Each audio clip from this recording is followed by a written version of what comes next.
کے لیے ضروری ہے کہ دنیا کی محبت ختم کرے. جس کے دل میں دنیا کی ہوس ہے وہ خوش رہنے کے علاوہ دنیا کا ہر کام کر سکتا ہے. سمجھتے ہو؟ جب وہ دنیا کو مسافر خانہ نہیں سمجھے گا تو پاگل ہوتا رہے گا. ابے اس کے پاس پلاٹ آ گیا, ابے اس کے پاس گاڑی آ گئی, ابے اس کا امریکہ کا ویزا لگ گیا, ہم یہاں ٹھیلے بیچ رہے ہیں, ابے یہ سیدھا سیدھا بولو بھائی بھاڑ میں جائے. جب بحریہ ٹاؤن کے مالک کا جنازہ اٹھے گا تو میرے دوست نے 2 پلاٹ لے لیے تو کون سا تیر مار دیا؟ جو اونر ہے وہ مر جائے گا.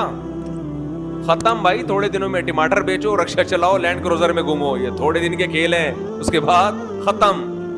قارون جب اپنے خزانوں کے ساتھ مارکیٹ میں آیا نا, قرآن کہہ رہا ہے, قرآن نے تو مارکیٹ کا لفظ استعمال نہیں کیا, جب اپنے خزانوں کے ساتھ قارون مارکیٹ میں آیا ایک دفعہ پورے جاہو جلال کے ساتھ, پبلک نے جب اس کا پروٹوکول دیکھا اور خزانے دیکھے, اس کا لباس, جب بڑا آدمی جا رہا ہوتا ہے نا بڑی عزت دی جاتی ہے, تو بے وقوف لوگ رالیں ٹپکانا شروع کرتے ہیں, یا لیت لنا مثل ما اوتی قارون.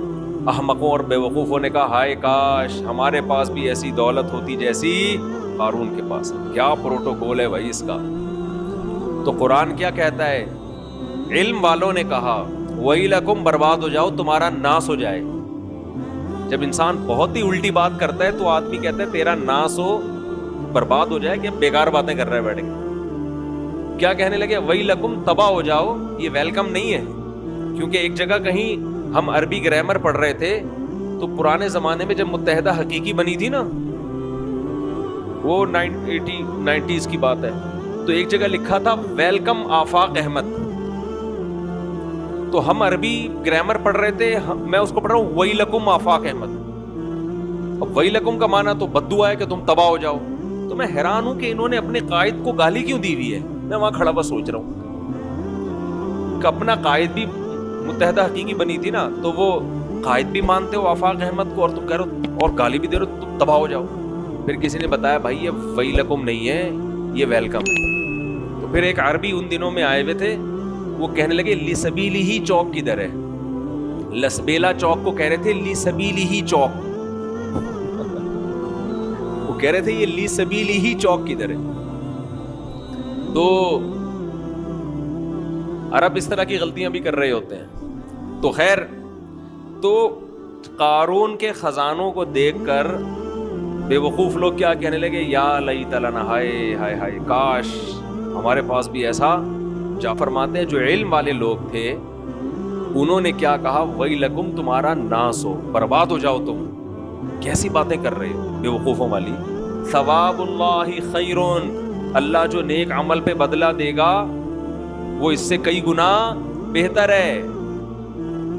تو کبھی تمہاری رالیں کسی نیک عمل کو دیکھ کے تو ٹپکی نہیں ہے کہ وہ روزے رکھ رہا ہے, وہ صدقہ کر رہا ہے, تو رال ٹپکے یار کتنا کما رہا ہے. یہ ٹپک کس پہ رالیں رہی ہیں؟ جو عیاشی کر رہا ہے. تو یہ عیاشی تو تھوڑے دنوں میں ختم ہونے والی ہے. اور قارون اب مارکیٹ سے شارٹ ہو گیا کہ نہیں ہو گیا؟ کہاں گیا اس کا جاہو جلال؟ تو قبر بھی نہیں ملتی, قبر بھی نہیں ہے, زمین میں دھسا دیا اللہ نے, ایسا دھسایا حدیث میں آتا ہے قیامت تک دھستا ہی رہے گا. موسیٰ علیہ السلام نے اسے کہا زکوٰۃ دے, اللہ نے تجھ پر احسان کیا ہے, تو جیسے اللہ نے تجھے دولت دے کے احسان کیا تو اللہ کی مخلوق پہ احسان کر, تو بھی مخلوق پہ خوب خرچ کر. تو کہنے لگا یہ میرا کمال ہے جو میں نے پیسہ کمایا ہے, مائنڈ میرا کیا تھا. آج بعض مالدار لوگ کہہ رہے ہیں نا میرا مائنڈ, میری لک ہے اور میری, او بھائی آپ کا کچھ نہیں ہے. جس کے لیے اللہ رزق کے دروازے کھولنا چاہے کھول دیتا ہے. ہم نے بڑے بڑے فنٹر دیکھے ہیں, وہ بیچارے ٹماٹر ہی بیچتے رہتے ہیں ساری زندگی, حالانکہ مائنڈ ان کا بہت ہوتا ہے. اور بڑے بڑے بے وقوف لوگ دیکھیں جن کے پاس نوٹ گننے کی فرصت نہیں ہے. تبھی امام شافعی نے کہا ہے نا, ایک شعر امام شافعی کی طرف منسوب ہے واللہ عالم, کہ اگر عقل کی بیس پر لوگوں کے پاس پیسہ آتا تو غریب تو بیچارے بھوکے مر جاتے. نہیں سوری, بے وقوف بیچارے بھوکے مر جاتے اگر عقل کی بیس پہ پیسہ ملتا. تو میں اکثر اس پہ ایک واقعہ بھی سناتا ہوں, میں جلدی سنا کے آگے چلتے ہیں. ایک مالدار آدمی, ہمارے حضرت یہ واقعہ سنائے کرتے تھے پرانے زمانے کا. ایک بہت مالدار آدمی تھا, غریب تھا, سوری ایک بڑا عقل مند آدمی تھا, غریب, مجھے بھی روزہ لگ رہا ہے آج. ایک بڑا عقل مند آدمی تھا مگر تھا کیا؟ غریب. اکثر ایسا ہی ہوتا ہے عقل مندوں کے پاس پیسہ نہیں ہوتا، لیکن یہ قاعدہ کلیہ نہیں ہے. مالدار بولیں گے مفتی صاحب ہمیں بیوقوف کہہ رہے ہیں. تو اس نے دیکھا کہ ایک آدمی بڑا مالدار تجارت کا سامان لے کے جا رہا ہے، بیوقوف اتنا ہے کہ اونٹ کے ایک طرف چاول کی یا جو بھی امپورٹ کر رہا ہوگا جو بھی چیز، اس کی بوریاں لادی ہوئی ہیں، اور بیلنس برابر کرنے کے لیے اونٹ کے دوسرے طرف ریت کے بورے رکھے ہوئے ہیں تاکہ بیلنس کیا ہو جائے. 10 بوریاں چاول کی یہاں ہیں تو وزن برابر کرنے کے لیے 10 بوریاں ریت کی ادھر. اس امیر آدمی نے لفٹ مانگی اس غریب سے، وہی نا روزہ لگ رہا ہے. اس عقل مند آدمی نے لفٹ مانگی اس بے وقوف سے، کیونکہ یہ عقل مند غریب تھا. تو اس بے وقوف نے اس کو لفٹ دے دی کہ چل تو میرے ساتھ اونٹ پہ بیٹھ جا. اب اس عقل مند نے اس بے وقوف مالدار سے پوچھا کہ یہ ان بوریوں میں کیا ہے جو رائٹ سائڈ میں. اس نے کہا بھائی چاول ہے یا آٹا ہے یا جو بھی تھا. کہا یہ لیفٹ پہ کیا ہے؟ اس نے کہا یہ ریت ہے. کہا تو ریت کا بزنس کرتا ہے؟ کہہ رہا نہیں، یہ بیلنس برابر کرنے کے لیے. اس عقل مند نے اس سے کہا کہ بے وقوف آدمی، 10 بوریاں اگر یہاں ہیں تو 5 بوریاں ادھر کر دے، اس سے بیلنس کیا ہو جائے گا. اونٹ پہ تو نے بلا وجہ کا ڈبل لوڈ ڈالا ہوا ہے، اور یہ 10 بوریاں بھرنے میں کتنا ٹائم لگا ہوگا. تو بے وقوف آدمی تو یہ کر لے نا کہ 5 یہاں کر دے اور 5 وہاں کر دے. اس نے کہا یار یہ تو بڑی لاجک کی بات کی. اس نیچے اترا، اپنے مزدور کو جو بھی ہوگا اس کے ساتھ اس کو بولا بھائی بوریاں ہٹا، 5 چاول کی بوریاں یہاں کر دے اور 5 یہاں.